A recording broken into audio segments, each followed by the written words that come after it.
저 몇 년 전부터 손발저림이 있어요. 혈액순환이 안 돼서 그런 건가요? 저는 다리저림도 있는데 허리 디스크인 건가요?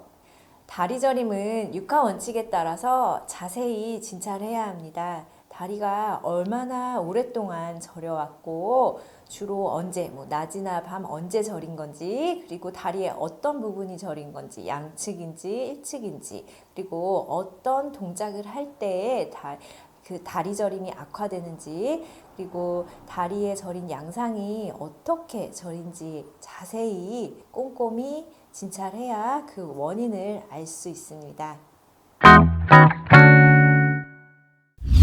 안녕하세요. 한 주 동안 잘 지내셨나요? 신경과 주치의 닥터 딥 러닝의 신경과 딥 선생 이종윤입니다. 제가 지난주에 치매 등급 소견서 편을 소개해드렸는데 치매 등급을 받는 방법에 대해서 자세히 알고 싶어 하시는 분들이 있어서 다음번에 이 편을 준비해 보도록 하겠습니다. 오늘은 겨울철에 많이 오시는 손발저림, 특히 다리저림에 대해서 알고 있는 오해와 진실에 대해서 알아보도록 할게요.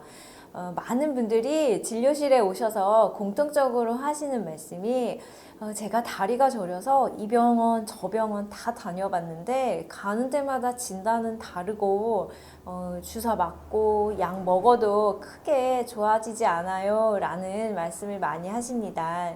저도 몇 년 전에 다리가 저렸었는데 대상포진이 생기더라고요. 그만큼 다리가 저린 원인은 매우 다양하고 세밀한 진료가 필요한 영역이기 때문에 허리 디스크 또는 하지 정맥류 그리고 혈액순환 장애 그런 것만 의심해서는 안 됩니다.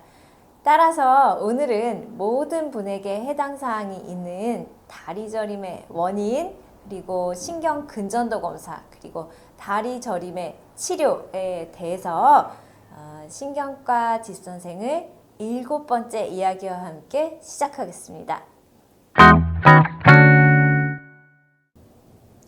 다리 저림의 원인은 사실 매우 많습니다.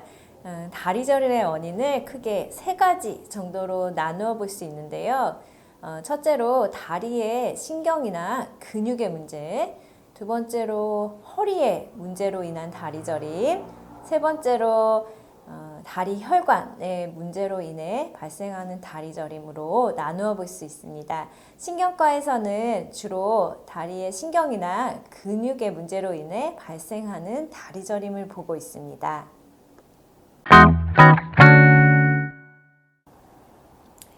첫 번째 오해로 다리가 저린 것은 혈액순환이 안 돼서 그런 거다.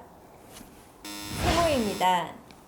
갑자기 한쪽 다리가 저려왔다면 그것은 뇌혈관 질환, 예를 들면 뇌졸중 증상일 수 있습니다. 하지만 만성적으로 다리가 저려왔다면 말초신경병증일 수 있고 하지불안 증후군 또는 하지 정맥부전일 수도 있습니다. 그리고 척추관 협착증 일명 디스크 증상일 수도 있고요. 따라서 혈액순환 개선제 같은 것만 복용해서는 안 됩니다. 두 번째 오해로 다리가 저릴 때에는 정형외과 또는 외과, 내과나 한의원 가면 되나요? 세모입니다. 만성 다리 저림증에는 말초신경병증이 가장 많습니다. 당뇨병 있으신 분들, 음주 많이 하시는 분들, 또는 항암 치료 하시는 분들, 콩팥이 안 좋거나 투석하시는 분들처럼 기저로 병이 있으신 분들은 신경과에 내원하셔야 합니다. 그 이유는 당뇨병으로 인해 당뇨병성 말초신경병증이 생길 수 있고 항암 치료 또는 약제나 술에 의해서도 양손이나 양다리에 말초신경이 망가지는 다발성 말초신경병증이 생길 수 있기 때문입니다.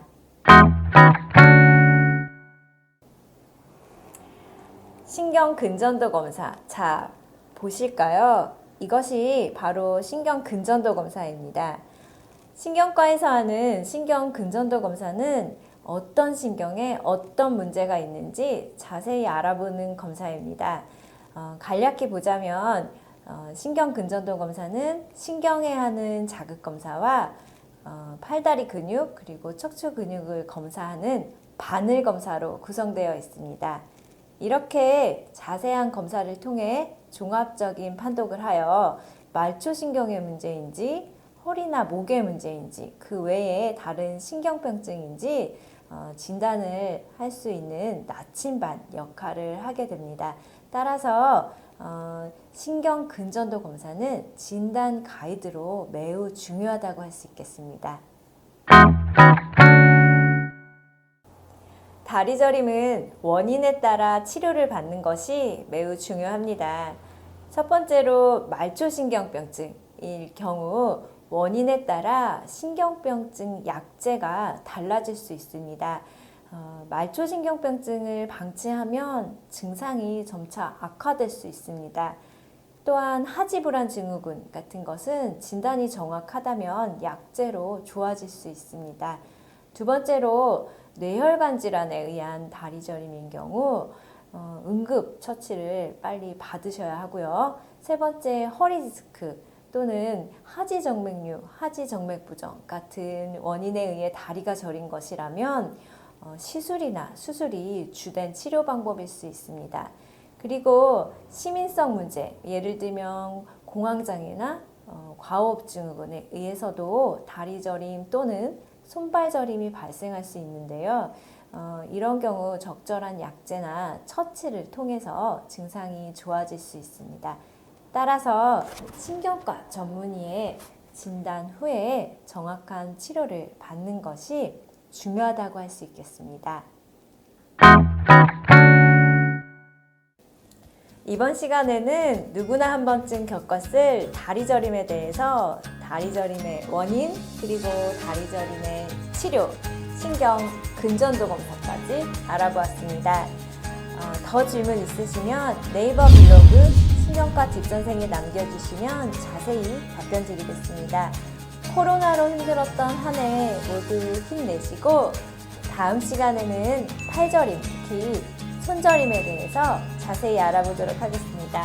구독, 좋아요, 다음 주에 뵐게요. 신경과 뒷전생이었습니다.